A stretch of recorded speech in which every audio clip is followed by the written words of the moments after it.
নমস্কার, কেমন আছেন সবাই? আশা করব সবাই ভালো আছেন, সুস্থ আছেন। আমি দিয়া অন্দরমহলে আরও একটি ব্লগে আপনাদের সবাইকে জানাই স্বাগত।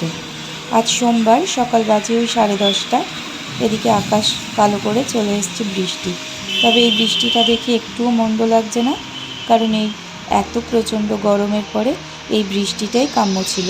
মনটা শুধু বলছিল কবে হবে বৃষ্টি, কবে হবে। অবশেষে বৃষ্টি হওয়াতে বেশ ভালো লাগছে। ওদিকে দেখুন, পাশের গলিটাতে একটু জল জমেছে। যদিও এখানে জল জমে থাকে না, কারণ এটা মেন রাস্তা, বৃষ্টি থামলেই জল নেমে যাবে, কিন্তু বেশ বৃষ্টি হচ্ছে, যার জন্য কিন্তু ওখানে জল জমেছে। চলুন, বৃষ্টিটা তো বেশ মনটা ভালো করলো। এবার আস্তে ধীরে রান্নাঘরের দিকে যাওয়া যাক। রান্নাঘরে এসে দেখুন কাণ্ডটা কি, কারেন্ট চলে গেছে। বাইরে এত বাজ পড়ছে যে কারেন্ট চলে গেছে। কারেন্ট এখানে বিশেষ একটা যায় না, হয়তো চলে আসবে, তার যাককে। হ্যাঁ, বেশ খানিকক্ষণ পরেই কারেন্টটা চলে আসলো, ওই মিনিট 5 পরেই চলে এসছে। কারণ খুব একটা কারেন্ট এখানে যায় না, কারণ আমি যেখানটা থাকি সেখানে তো আশেপাশে প্রচুর দোকান, বড় বড় শপিং মল এসব রয়েছে, সেই জন্য। এদিকে রান্নাও চাপিয়ে দিয়েছি, কড়াইতে একেবারে সব কিছু ফোড়ন দিয়ে দিয়েছি, আর সাথে কাজু, কিশমিশ, টমেটো, গোটা গরম মশলা, জিরে সব দিয়ে ফোড়ন আর মশলা সব কিছু দিয়ে একটু কষতে বসিয়ে দিয়েছি। আজ ভাবছি একটু ভুনা খিচুড়ি বানাবো, তাই এদিকে চাল ভিজিয়ে রেখেছিলাম, গোবিন্দভোগ চাল, সেটা আর সোনা মুগ ডাল যেটা ভেজে রাখলাম, সেটা দিয়ে বেশ ভালো করে একটু ভেজে, সব মশলাগুলোর সাথে একটু ভালো করে ভেজে আজ খিচুড়ি বানাবো। বৃষ্টি পড়েছে আর খিচুড়ি বানাবো না তা কি হয়? চলুন, চাল আর ডাল, মশলা সব কিছু বেশ ভালো করে আমার ভাজা হয়ে গেছে। এবার এদিকে একটু গরম জলও বসিয়ে দিয়েছি, খিচুড়িটাতে একটু গরম জল দিয়ে এটাকে বেশ সেদ্ধ হতে দেব।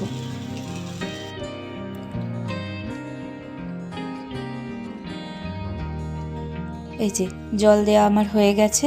এবার চলুন এটাকে হালকা হাতে নেড়ে ছেড়ে একবার বাইরেটা থেকে ঘুরে আসি। বাইরে কেমন ওয়েদারটা হলো সেটা একটু দেখি, আর সাথে আপনাদেরকেও নিয়ে যাই। চলুন। ওমা, বাইরেটা এসে দেখুন বৃষ্টি একেবারে নেই, তবে ঠান্ডা ঠান্ডা ওয়েদারটা হয়েছে, যেটার আর কি মানে মনটা দেহটা শান্ত করে সেরকম। কিন্তু বৃষ্টিটা থেমে যাওয়াতে মনটা খারাপ হয়ে গেল। ভাবলাম ঝমঝমিয়ে বৃষ্টি হবে আর একটু খিচুড়ি খাবো আরাম করে, কিন্তু সেটা আর হলো না। যাকগে, তাতে আর কি করা যাবে।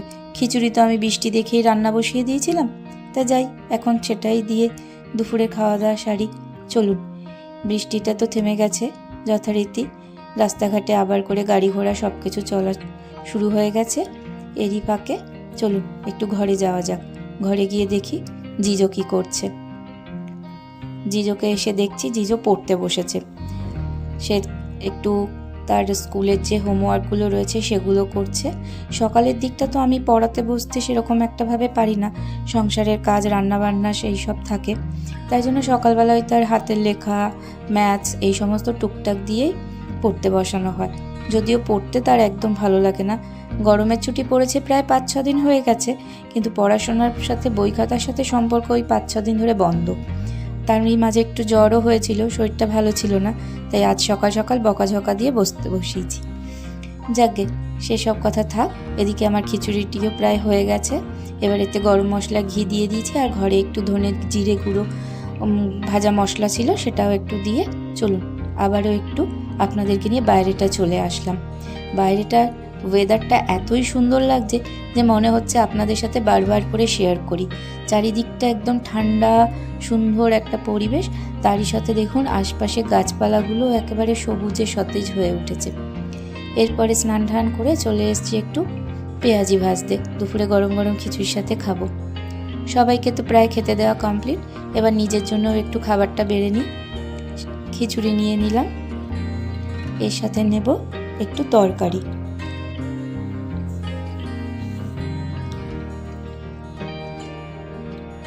খিচুড়িটা নেওয়া হয়ে গেছে, এর সাথে একটু তরকারি নিয়ে নিলাম। এই তরকারিটা ওই আলু, কুমড়ো, পটল দিয়ে তরকারি, যেটা আমি করিনি, মা রান্না করেছিল, সেটাই পাঠিয়েছিল, তাই ভাবলাম একটু খিচুড়ির সাথে নিয়ে নিই। খেতে মন্দ লাগবে না বলুন, তরকারির সাথে খিচুড়ি তো ভালোই লাগে। এর সাথে একটু পেঁয়াজি, যেটা ভেবেছিলাম খাবো, সেটাও নিয়েছি, সাথে আবার একটা ডিম ভাজাও করেছি, বেশ জমিয়ে খাবো বলে। আমার মতন এরকম খিচুড়ির সাথে আরও সব কিছু দিয়ে আপনারা কে কে খেতে পছন্দ করেন আমাকে জানাবেন। চলুন খাবারটা নিয়ে যাওয়া যাক।